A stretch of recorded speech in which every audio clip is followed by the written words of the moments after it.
नमस्कार, मैं हूं गौरव सिंह और आप देख रहे हैं मीडिया 24 न्यूज। खबर है कांकेर से, जहां बाईपास न बनने के कारण कांकेर के लोगों को काफी परेशानियों का सामना करना पड़ रहा है, जहां आए दिन ट्रैफिक की समस्या बनी रहती है। कांकेर जिला मुख्यालय की जनता को अपनी लाइफलाइन सड़क की दुर्दशा झेलते कई साल गुजर गए। शहर के जागरूक नागरिकों ने इस सड़क की लड़ाई जमीनी स्तर से लेकर शासन प्रशासन तक लड़कर थक चुके थे।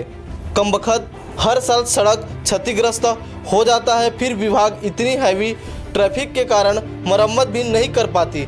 मरम्मत भी होती है तो मात्र खानापूर्ति के नाम से की जाती है।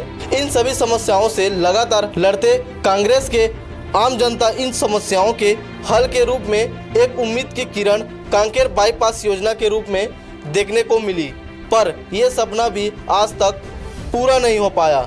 बाईपास का निर्माण शुरू होने के बाद से आज 3 साल गुजर जाने के बाद भी इसका निर्माण अधूरा ही पड़ा है, जिसका मुख्य कारण बाईपास के निर्माण की धीमी गति है तथा वहीं तय समय सीमा से कई साल बीत जाने के बाद भी आज तक बाईपास का निर्माण पूरा नहीं हो पाया है।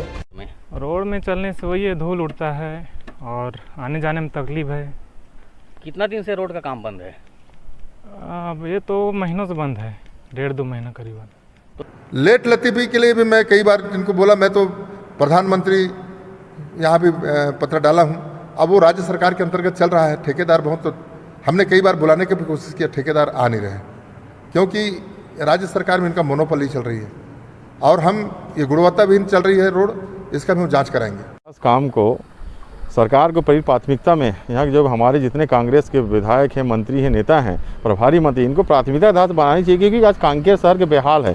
आप रोड बना लिए चाहे कुछ भी कर लिए, जब तक बाईपास रोड नहीं बनेगा तब तक कांकेर सुरक्षित नहीं है, क्योंकि पूरे जितने भी आवागमन के साधन शहर से ही आएंगे और शहर से आएंगे तो फिर वही हाल रहेगा जो पहले था। इसलिए बाईपास की पहली प्राथमिकता के हिसाब से सरकार, कांग्रेस सरकार के हमारे जितने मंत्री विधायक, इनको काम को जल्दी से जल्द पूरा कराना चाहिए। अब बाईपास जो है पिछले कई सालों से इसका निर्माण चल रहा है और जो जिनकी ज़मीन अधिग्रहण की गई उनको मुआवजा भी मिल गया, लेकिन अगर निर्माण कार्य में विलम्ब हो रहा है तो उसके पीछे ये जो निर्माण कार्य में लगे अधिकारी हैं, ये उनकी जो है गलती है, उनकी लापरवाही है और उनकी लापरवाही का जो खामियाजा है वो शहर की जनता भुगत रही है।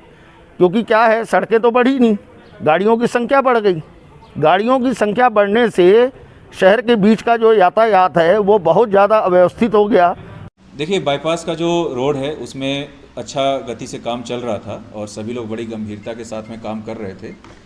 दुर्भाग्यवश अभी वहाँ पे कोविड आने के कारण और वहाँ के जो कॉन्ट्रैक्टर्स है, वहाँ के जो वर्कर्स थे, वो सभी अन्य प्रांत से आते हैं और अन्य प्रांतों से आना, यहाँ पे काम करना और बाकी जो सप्लाई की चीज़ें रहती है, चाहे वो बीटी हो, वो अन्य चीज़ें हैं। कोरोना काल में, कोविड के दौरान जो है ये सभी चीज़ें प्रभावित हुई, इसके कारण से यहाँ निर्माण कार्य भी प्रभावित हुआ है। हमारा प्रयास है कि अगले 1 सप्ताह के भीतर जो है हम लोग इसको पुनः जो है सभी कोऑर्डिनेशन करके इस कार्य को प्रारंभ कर सकें। होराइजन हॉस्पिटल विश्व स्तरीय मल्टी स्पेशलिटी हॉस्पिटल, अब रायपुर के हृदय स्थल में उपलब्ध। जटिल ऑपरेशन, क्रिटिकल केयर व आधुनिक इमरजेंसी सेवाएं, आपकी हर बीमारी का संपूर्ण इलाज। होराइजन हॉस्पिटल, जल विहार कॉलोनी, कटोतला, रायपुर।